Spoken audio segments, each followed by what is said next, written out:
Terza corsa, buoni 4 anni al via sul miglio, 1 Avenue La Varenne, Tommaso Gambino, 2 Aladdin Bar, Alessandro Gocciadoro, 3 Ademir Di Ruggi, Lorenzo Baldi, 4 All About Me, Roberto Vecchione, 5 Avion Daghi, Loris Farolfi, 6 Anastasia Trio, Marco Stefani.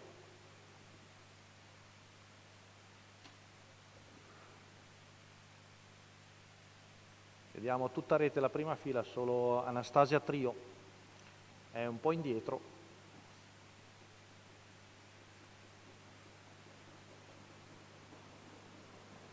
Stacco della macchina.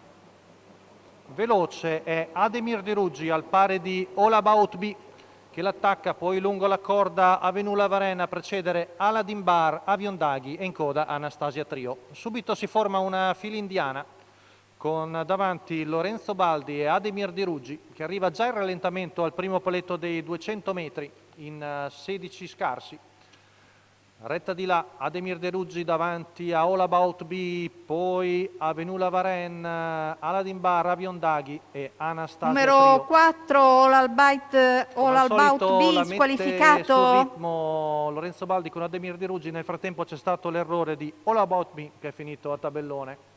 Ademir Di Ruggi in vantaggio su Avenue La Varenne. Intanto arriviamo al paletto dei 600 metri in 44, appena abbondante. Siamo al passaggio davanti alle tribune. Ademir Di Ruggi, Avenue La Varenne, Aladdin Bar, Avion Daghi e in coda Anastasia Trio. Tutti ancora sgranati, giro in meno in 59 con Ademir Di Ruggi che conduce sempre su Avenue La Varenne. Ora Alessandro Gocciadoro accenna a spostare all'esterno con Aladdin Bar, poi si avvicina anche a Avion Daghi, chilometro in poco più di 1,13 con Ademir Di Ruggi in vantaggio. Aladdin Bar ora viene cattivo e va direttamente all'attacco del figlio di Varenne, Aladdin Bar, poi ha spostato dalla corda anche Avion Daghi, gruppo che si fa compatto 400 metri dalla conclusione con Aladdin Bar che insiste al largo di Ademir Di Ruggi, si muove anche Avion Daghi, lungo la corda è rimasto Avenue La Varenne, siamo a poco più di 200 metri dalla conclusione con Aladdin Bar che ha preso il sopravvento. Ademir Di Ruggi sembra un po' stanco, avanza anche Avion Daghi, ultimi 100 metri, Aladdin Bar che ora deve difendersi dall'attacco di Avion Daghi, ultimi 50 metri, Aladdin Bar si salva comunque da un buon Avion Daghi al terzo Avenue La Varenne su Ademir Di Ruggi.